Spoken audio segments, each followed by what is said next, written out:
Hi, this is Samantha. You have joined my new channel. I have decided that I'm going to try to bake my way through this cookbook. My husband got it for me for a gift, and we absolutely love watching the British baking show. So I thought it would be fun to try and see how realistic some of these recipes are for an average baker to get through. Some of them, as I've looked through, are quite a bit more complicated than others.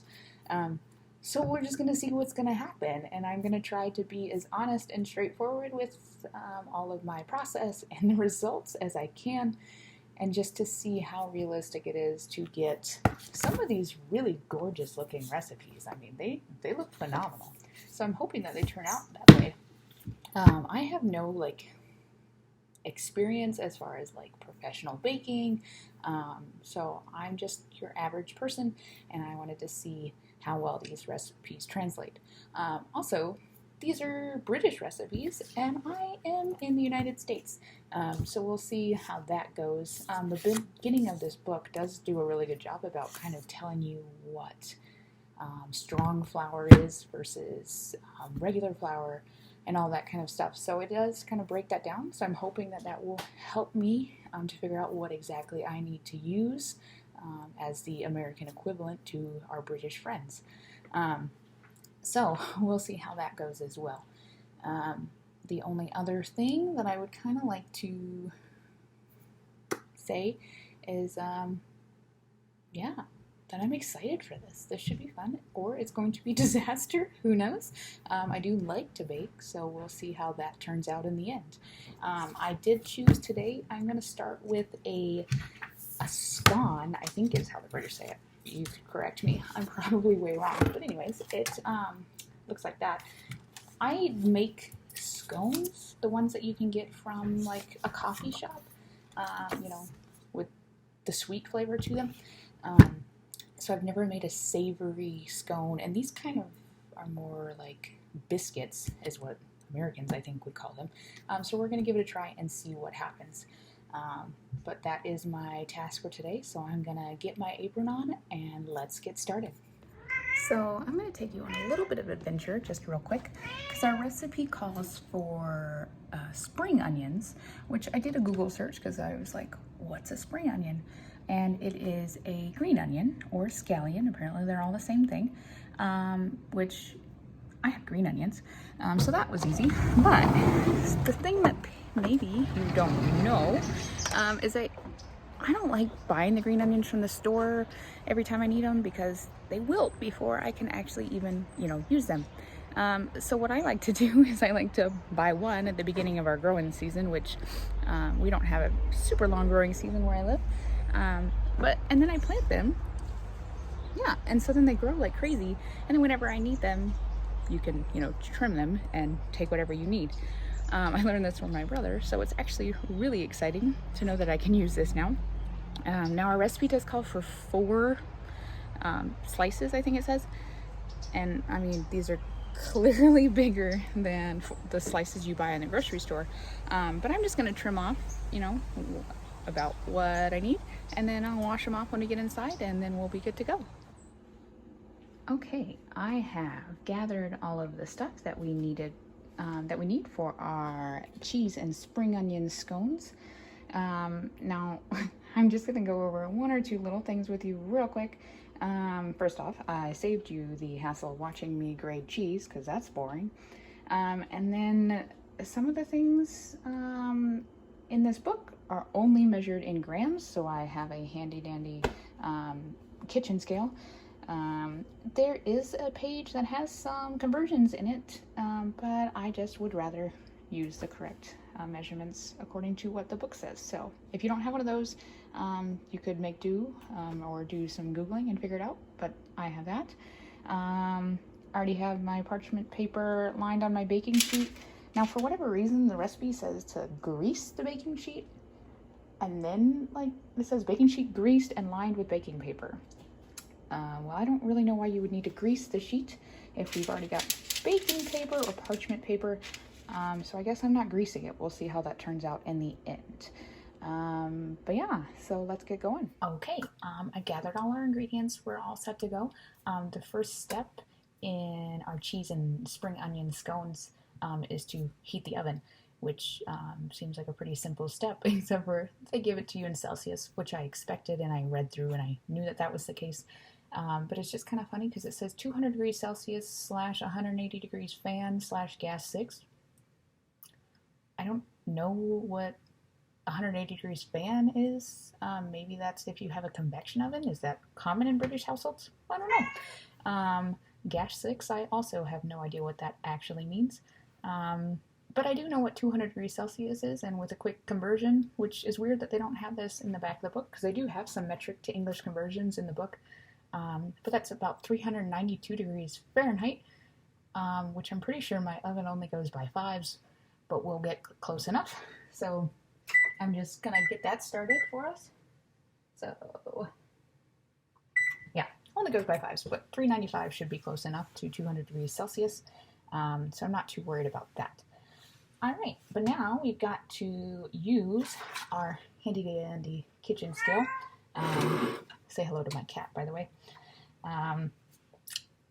Yeah, because they give you everything in grams, which is totally cool and fine. I'm good with it. I actually like the metric system. I wish the states would do more with it. It's a little more precise than cups to me, but c'est la vie. Anyway. All right, so I've got my thing paired. I just need to get my flour. And I need 300 grams of that, which I'm not actually sure how many cups that is. Don't really need to know, I guess.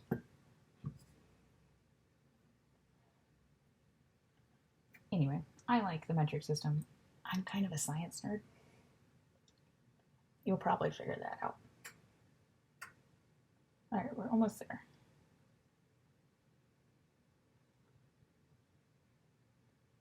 And there we are, 300. Okay. Now we've got our flour in there, and then it says to sift in the baking powder, mustard powder, and smoked paprika. So I should have sifted this in because I have a sifter. So that was kind of a silly mistake, but that's okay. I'll just scoop it in. I actually just got this sifter. That's why I forgot it. So I haven't actually used it before, so I'm kind of excited. But yeah, that's why I totally forgot to put it in the sifter before I put it in the bowl. Because it's new. I don't know how different the recipes turn out when you don't use a sifter. It would be interesting to note, but I just don't know. And so the curious thing about this recipe too is it also includes like teaspoon measurements in it with the grams, which I just think is kind of confusing. But whatever. So we've got 3 teaspoons of baking powder. Okay, so I got my 3 teaspoons there. And then we need our mustard powder, which I had to go and buy this because I didn't have mustard powder in my house. Not something I've used, but we'll see. Maybe there are other people out there that do more savory baking than I do that have the mustard powder. I just don't. This is going to be one of my first savory bakes in that sense. So that'll be fun. And then we need some paprika. I like paprika. So I'm hoping this is a really good recipe. Okay, we got the paprika in there. All right. And we sipped it. So, barring my lack of knowledge on how to sip, I should just have to, can I bring it so you guys can see? Just do this. I know it makes the flour a little finer, so that'll be fun. And I'm sure it just spreads the ingredients out better that you put in there. You know, the baking powder and the paprika and the mustard and stuff. It does look pretty cool. I know my lighting's not great. Fluorescent lighting in a kitchen.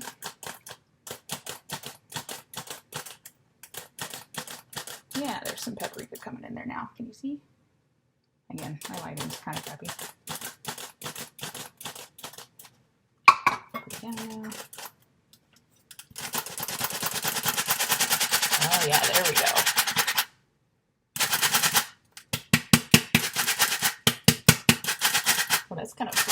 kitchen tool here. Though it does seem to leave some flour in there, so I hope that's not a huge problem. That's not much. It should be all right. Okay, so now we have our dome of sifted flour in our bowl with our paprika, baking powder, and mustard. All right.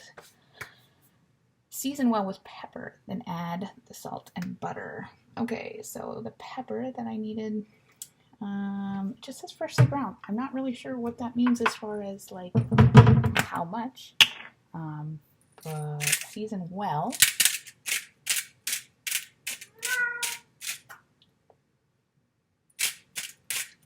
Okay, I don't know. I like pepper, but I don't want it to overpower my my scones. So I hope that's enough and not too much. And then what did it say? Then add salt and butter. Now here's one of my annoying things. It says a pinch of salt. Can someone please tell me how to get a pinch of salt out of this thing? I know that's being like technical and as far as like, it's just like a little bit of salt. But I want to get a pinch out of here. I'll just pour it in here and then take a pinch. That doesn't seem like very much. I don't know. Anyway, and the butter. Okay, so had my butter chilling because it does say to have it chilled and cubed, so I pre-cut that too, just so you don't have to watch me cut some butter. All right, and using your fingertips, rub the butter into the dry ingredients. Using my fingertips. I like getting dirty while baking. There's my cat again. She likes to say hello. Sometimes in the middle of the night. That's really annoying.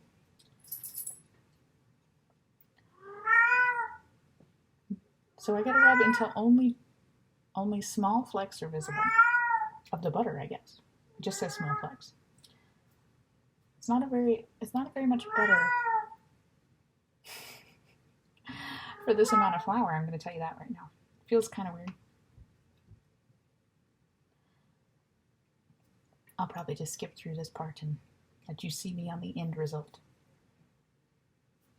Okay, I'm really glad I took a break on the camera for that because it took me a little while to get the butter all mixed into my flour. So now I have my mixture all ready to go. So our next step is to reserve a tablespoon of the cheddar cheese that I already grated and put to the side, and then add the remainder to the bowl along with the Parmesan cheese. So I have that all in here, my Parmesan and my cheddar. I have a mild cheddar cheese. I probably should have grabbed a sharp cheddar, just thinking about it now. It just says mature cheddar cheese. Well, we'll see how it tastes. I'm sure it'll be all right.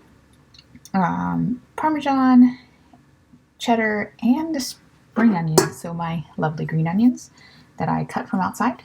I'm going to put those in there as well. All right, and then it just says to mix to combine. So I'll grab me a little spoon.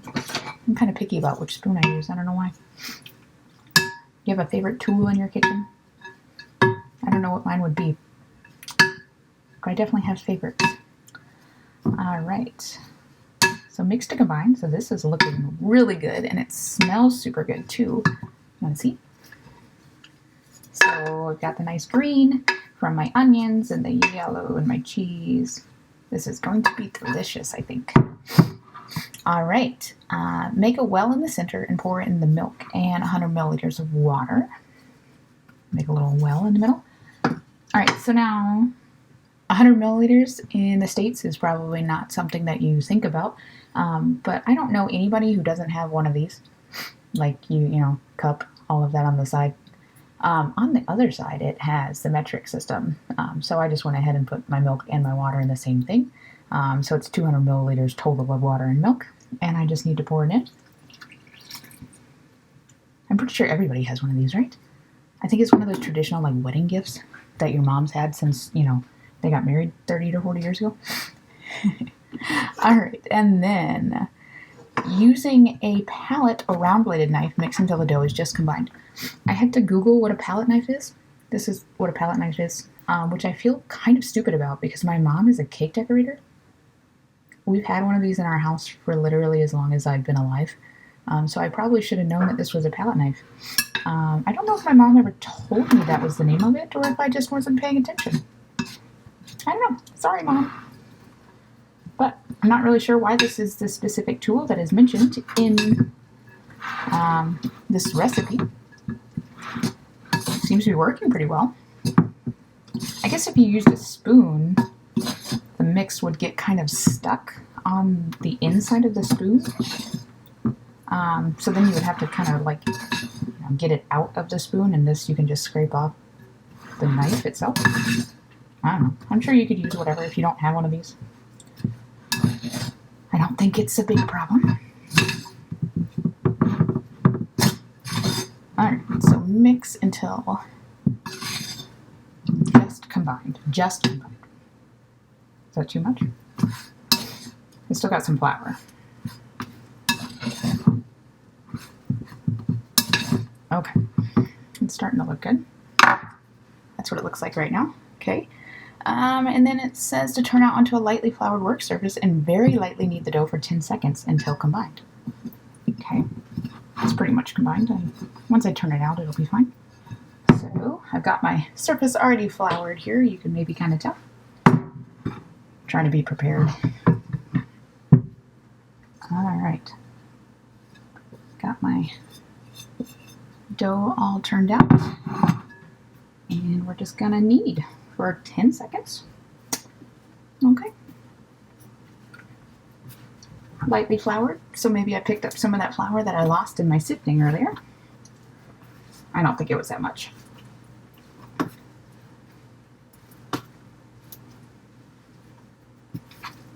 Is that 10 seconds? Probably. Okay. Look. It looks so pretty. I like all the colors. The greens and the yellows definitely look good in this dough. And then you can still see the paprika flakes, which is also cool. All right, flatten the dough into a disc. I'm going to spread out my flour a little bit more than I have. Into a disc. Get a little bit more flour.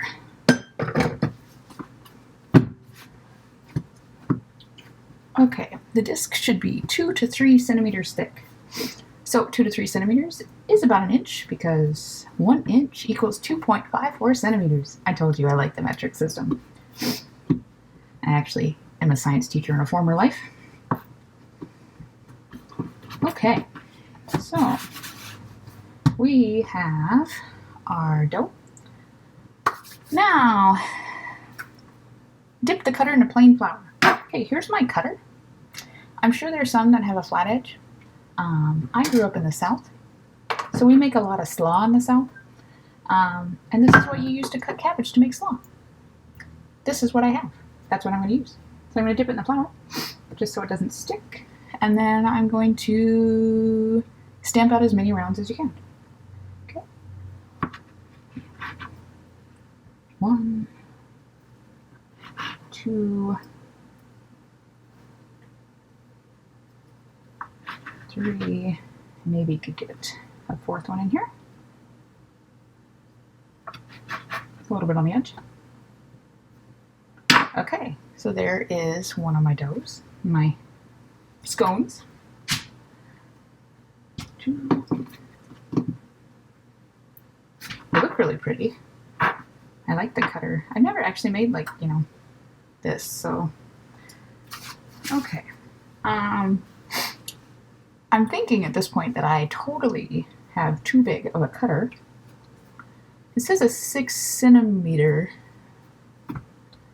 round cutter. Mine's probably more like 3 inches. Whoops. Okay, so that's going to be probably a little bit of an issue, I think, because this is supposed to make 10 to 12. I'm only going to get about 6, maybe, if I can get this. Because then it says to, reform it so you can cut some more. And this last one I'm just going to kind of form because I'm not going to be able to get more than 6. So I'm just going to form this one up like a biscuit. Sorry, not a biscuit, a scone. There. Okay.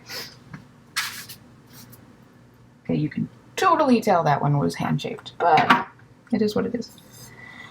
All right, and then our next step is to leave a little space between each scone as I put them on the baking sheet. Done. Brush the top of each scone with a little milk and scatter evenly with the reserved cheese. All right. Forgot to leave some milk in my container, so put a little milk in there.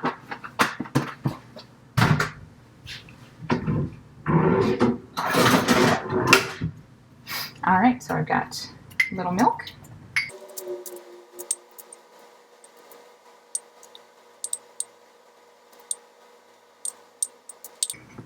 All right, so I've got milk brushed on. Now I'm going to sprinkle with a little bit of the reserved cheddar.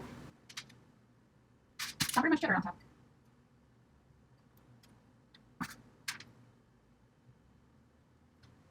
Okay, they are all good, it looks like. And then bake on the middle shelf for 13 to 15 minutes until well risen and golden brown. All right, so I'm going to put them in.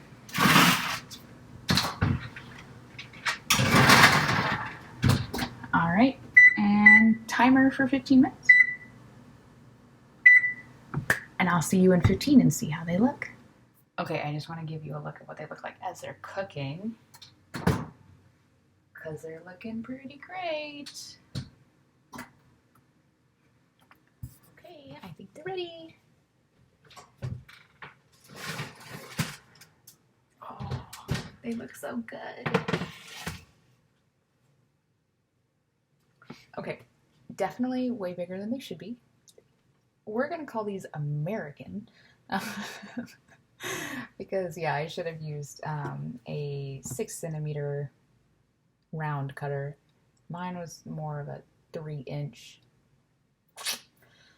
I'm not too sad about it. I mean, because that's an American biscuit. They should taste fine. But yeah, size matters. Anyway, so I'm super excited about these. Let's get them onto the cooling rack so I can eat one faster. I don't see any sticking. I mean, it said to grease the baking pan. But if you use parchment paper, there's no need.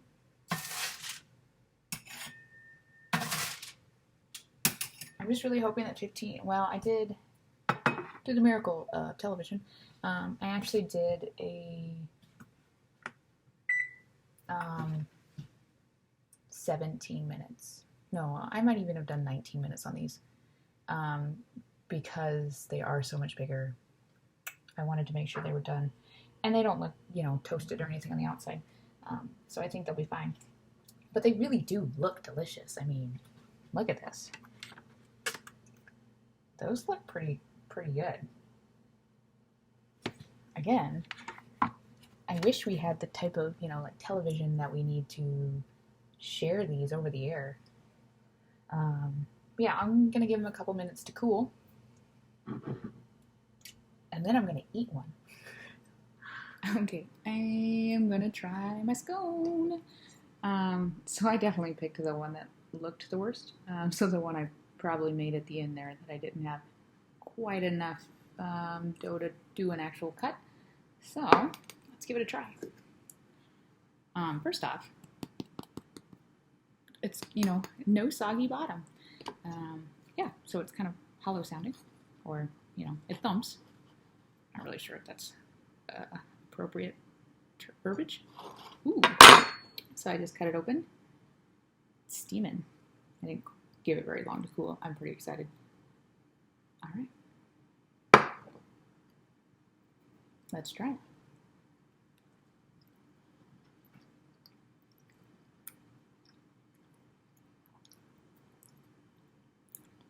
There's a lot of flavor in there. The onions come through a lot. Yeah, that's really good.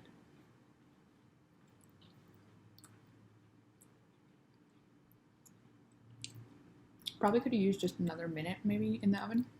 It's a little heavy on the inside.